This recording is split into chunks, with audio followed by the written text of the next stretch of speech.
was a forgery. My uncle's attorney confirmed it before I even sat down. I didn't cry. I didn't yell. I just looked across the conference table at my uncle, the man who had held my hand at my father's funeral 11 days earlier, and I watched the color drain from his face like someone had pulled a plug. But I'm getting ahead of myself.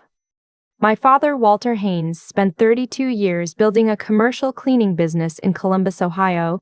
He started with one van, 2 employees, and a contract with a small medical office on the east side.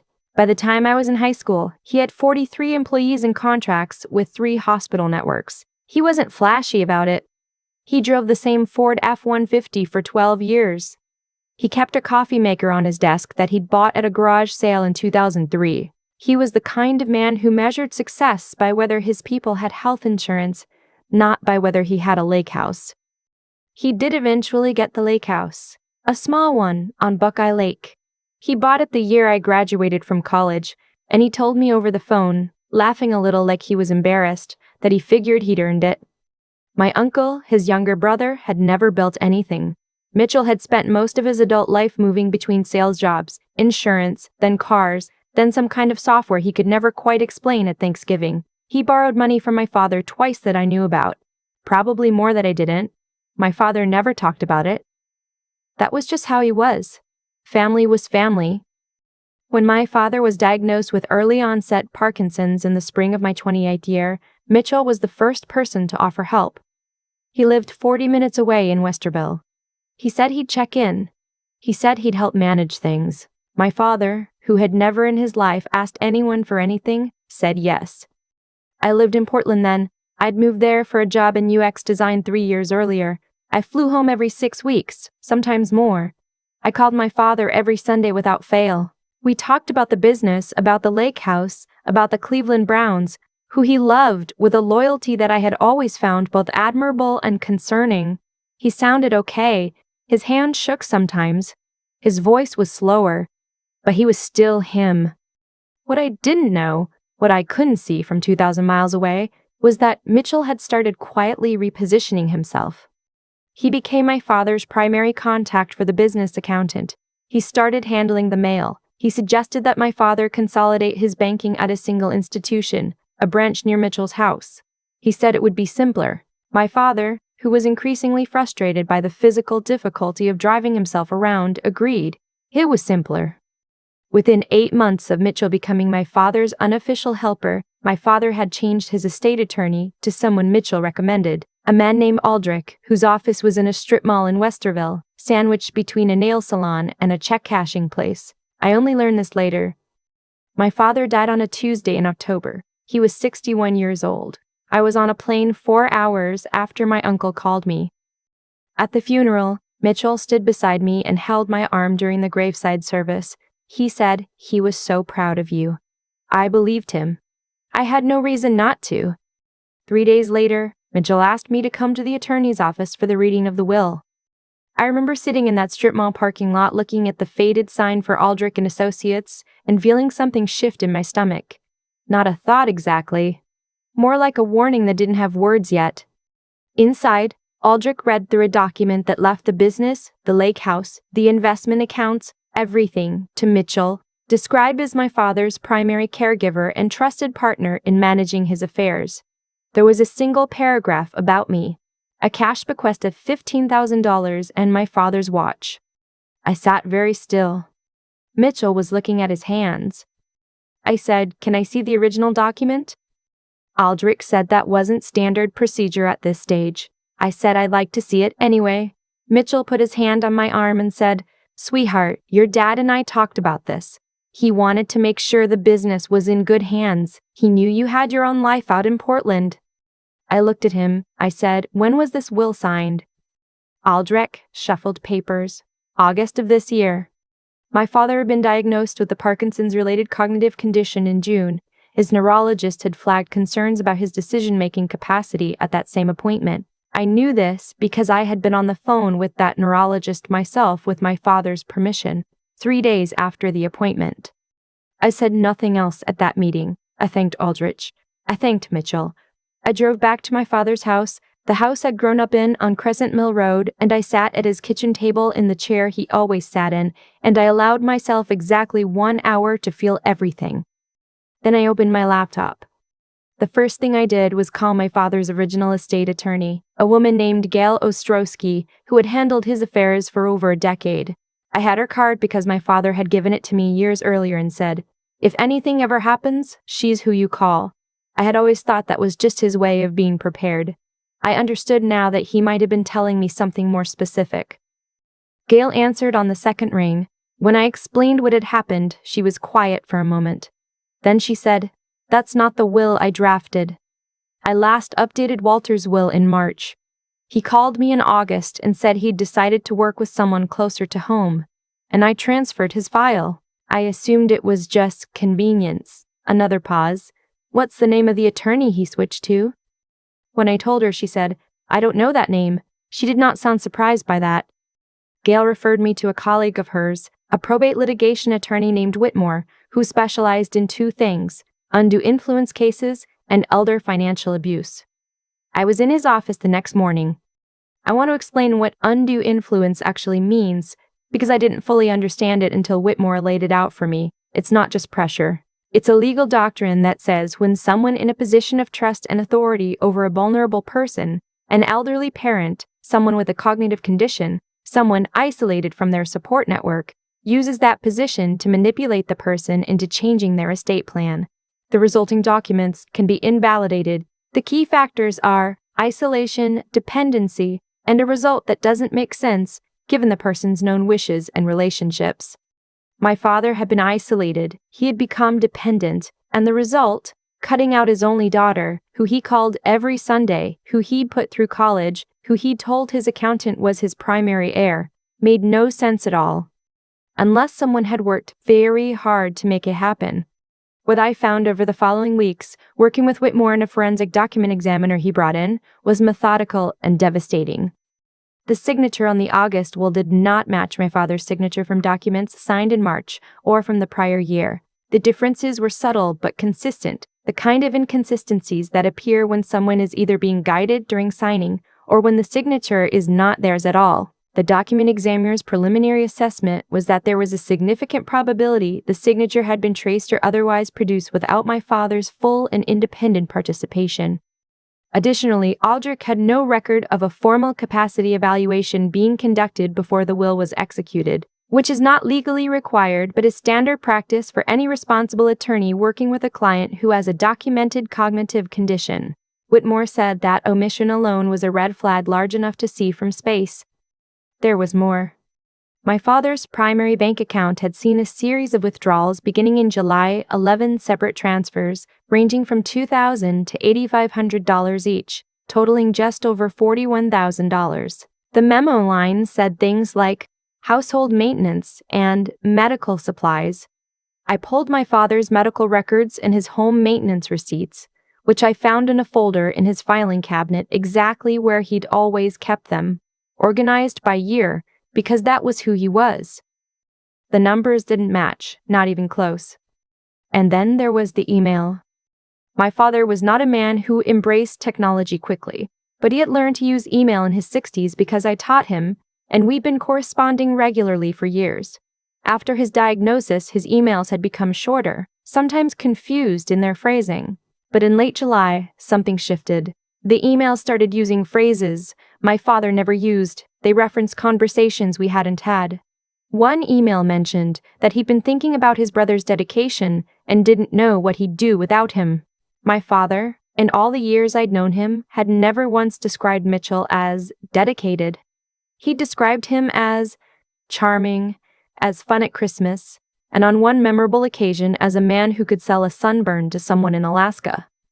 I had saved every email. I had not deleted a single one going back 4 years.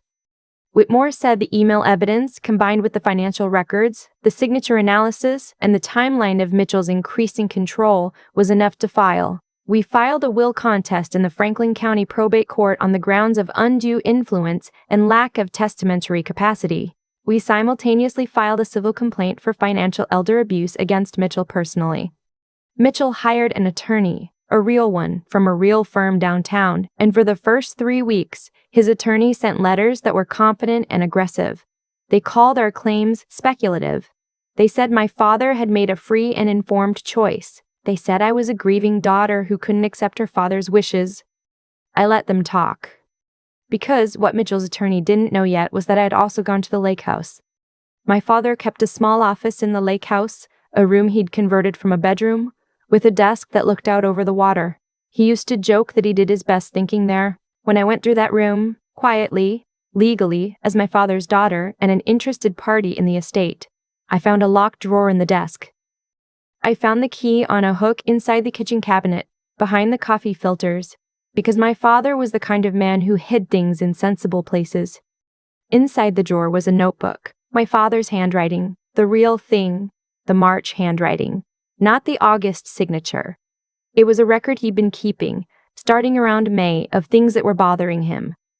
Short entries, sometimes just a sentence or two. Things like, M says I shouldn't worry about calling Gail. He'll handle it. And the bank says the account authorization was changed. I don't remember doing that. And in early July, I feel like I can't think straight some days. I want to call my daughter. But M says I'll just worry her. She's busy. I'll wait. He waited, and I didn't know to push harder.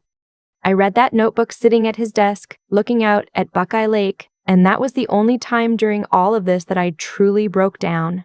Not in anger, just in grief, because he'd been there, in that room, writing those things down, and I'd been 2,000 miles away talking to him every Sunday about the Browns. I gave the notebook to Whitmore. He said it was the most significant single piece of evidence he'd seen in 20 years of this work. The case did not go to trial. 6 weeks after we filed, Mitchell's attorney requested a settlement conference.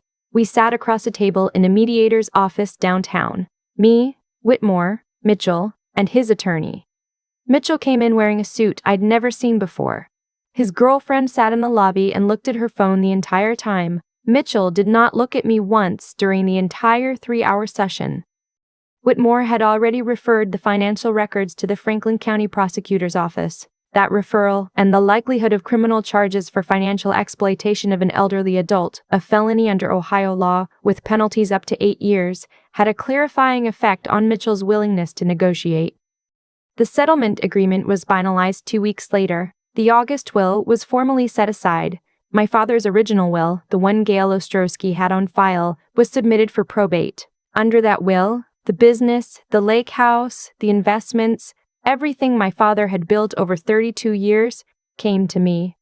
Mitchell repaid the $41,000 in unauthorized withdrawals as part of the civil settlement. The criminal matter was referred at the prosecutor's discretion, and I was told to expect charges to be filed within 60 days. I gave myself a week before I went back into any of it. I drove out to the lake house, made coffee in my father's kitchen, and sat at his desk. The business has an operations manager who's been there for 19 years. Her name is Barbara, and she knew my father better than anyone outside of family. When I called her the day after the settlement to tell her what had happened and what I intended to do, she was quiet for a long moment. Then she said, "Your father used to say you had his stubbornness but your mother's common sense. He said that was the best possible combination." I didn't know he'd said that. The business is mine now. I've moved back to Columbus.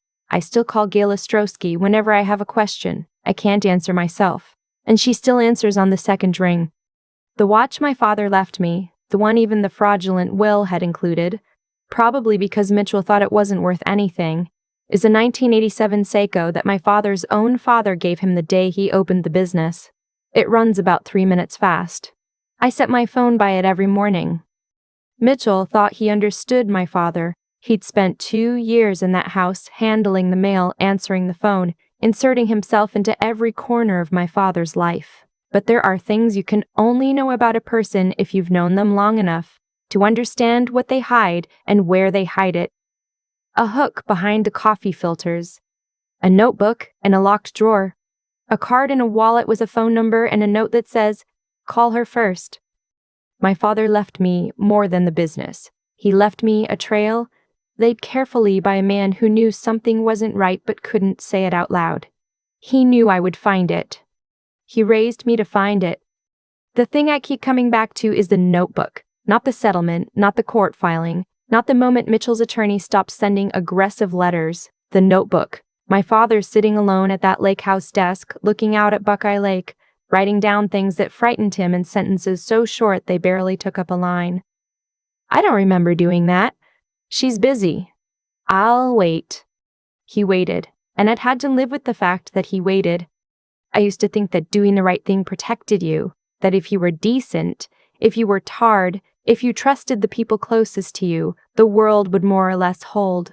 My father believed that. He lent Mitchell money without asking for it back. He said yes when Mitchell offered to help. He didn't install locks on his own life because it never occurred to him that someone he loved would walk through an unlocked door and take everything.